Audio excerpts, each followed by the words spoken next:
Et coucou, c'est Mathilde, et Loïc. psychologue scientifique au micro du podcast Le Militant Psy, Le Militant Psy, c'est le podcast qui lit dans tes pensées et qui répond aux questions que tu ne t'étais jamais posées au regard de la société. au travers d'histoires de vie, d'expériences ou de paroles de pros, en solo, en duo, avec des invités. On te donne rendez-vous chaque mercredi pour déconstruire et nuancer les a priori sur la santé mentale, la psychologie, mais aussi toutes ses dérives. Le Militant Psy présente le Militant Psy. Un petit temps accordé à une grande connaissance de soi. On te souhaite une bonne écoute. Une très bonne écoute. Et coucou, bonjour tout le monde. Et bonjour. Et bienvenue pour ce premier Militant Psy. Un tout petit temps, du coup, on va parler un peu de culture G, sur la psychologie.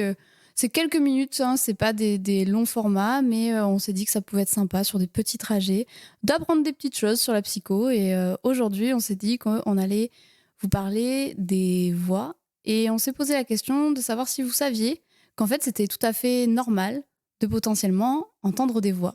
Ok, merci pour planter le décor comme ça. Effectivement, c'est une croyance qui est hyper répandue, mais même chez les soignants, c'est ça le pire.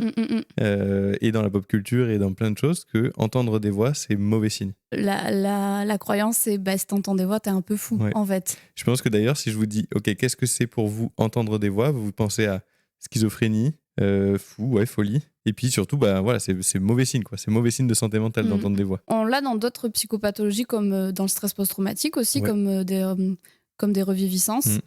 Pas uniquement dans la schizophrénie. Non, dans le trouble bipolaire aussi, ça existe. Ouais. Dans certains troubles de la personnalité. Mais du coup, il y a aussi des gens qui entendent des voix sans pathologie. Et voilà. Et ça, c'est hyper important. Ça, aujourd'hui, surtout si tu as déjà fait l'expérience d'entendre des voix ou si tu connais quelqu'un qui a entendu des voix, c'est hyper normal. Je crois que les chiffres, c'est à peu près 8 à 14% des personnes qui ont déjà T'imagines ? fait cette expérience.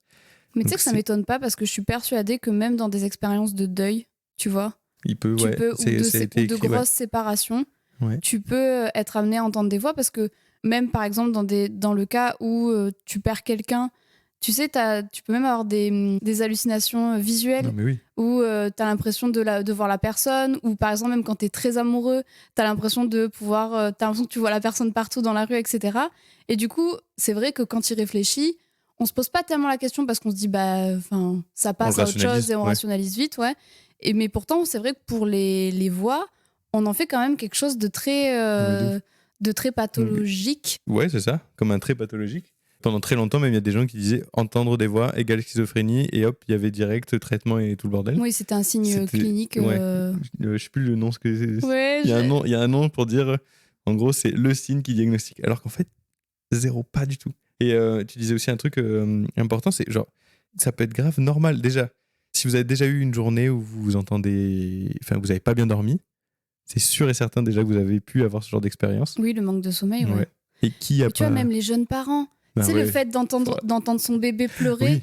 alors qu'il se passe rien, parce qu'en fait, t'es en hypervigilance, et du coup, en fait, quelque part, tu peux avoir la sensation de vraiment entendre ton bébé. Enfin, il y a des parents qui pensent vraiment, et pourtant, t'entends pas vraiment de voix. La dernière fois, parce que ça m'arrive de jouer un petit peu à la play le soir, et là j'étais tranquille, et vous étiez pas là, donc ni Mathilde et ni notre fille. Et à un moment donné, j'ai enlevé mon casque parce que je l'ai vous étiez à la crèche. J'ai entendu mon casque parce que j'ai eu la sensation de l'entendre pleurer. Ce qui est fou. Et puis. Si elle était pas là, oui. Oui, donc c'était fait.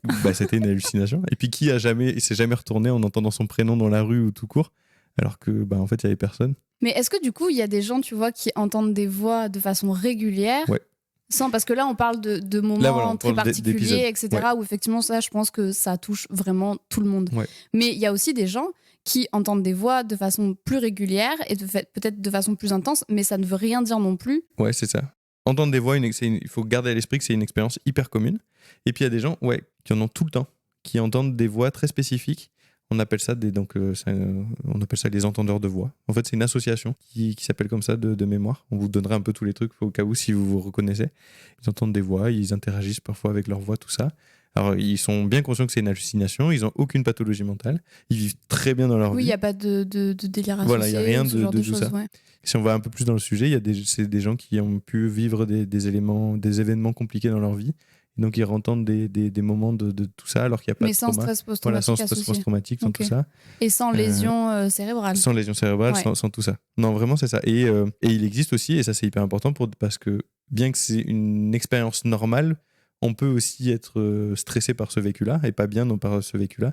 Et donc il y a des thérapies très spécifiques qui aident à bien gérer ses voix. Notamment grâce au TCC, tout ça. Ouais, ça s'appelle la TCC des voix, justement, qui est développée. Alors je sais pas si c'est lui, mais il en parle beaucoup, par Thomas Langlois, pour ceux qui veulent aller voir.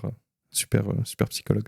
En tout cas, c'est hyper important d'en parler parce que même chez les soignants, ça peut vite être stigmatisant. Ouais, c'est ça. Et quand on n'est pas informé, en fait, on se dit ok, il entend des voix, clairement, il y a un truc qui va pas. Et on va vite mettre des diagnostics un peu comme ça, alors que parfois, vraiment, il n'y a rien. Et donc, rassurez-vous, si vous avez déjà fait cette expérience-là, parfois, notre cerveau, il est coquin. J'aime bien dire ça comme ça. Mais vraiment, des fois, on fait l'expérience de choses qui peuvent nous sembler anormales. Et en fait, c'est toujours la même chose. C'est plutôt si c'est mal vécu aussi, si c'est source de souffrance, que là, on va vraiment chercher à comprendre et voir ce qui se passe. Mais parfois, en fait, c'est ça. C'est OK. S'il n'y a pas d'impact sur la qualité de vie, go, c'est pas grave. Voilà, vous entendez des voix. Je pense à ça parce qu'on en parlait tout à l'heure. Mais même dans certains films, tu vois, dans Harry Potter, là, dans le deuxième volet, t'as Hermione qui dit non Harry, même dans le monde des sorciers entendre des voix c'est pas bon signe. Voilà, entendre des voix c'est pas bon signe. Donc tu parlais de la pop culture tout à l'heure et effectivement en fait c'est assez répandu que c'est pas normal. Alors je sais pas si dans le monde des sorciers ça l'est ou pas, mais en tout cas dans le nôtre c'est très normal. C'est très normal. Bon, en tout cas, t'auras compris. Si jamais t'as déjà fait cette expérience-là, rassure-toi, c'est pas forcément signe de quelque chose de pathologique. Et par contre, si ça te stresse, n'hésite pas à consulter.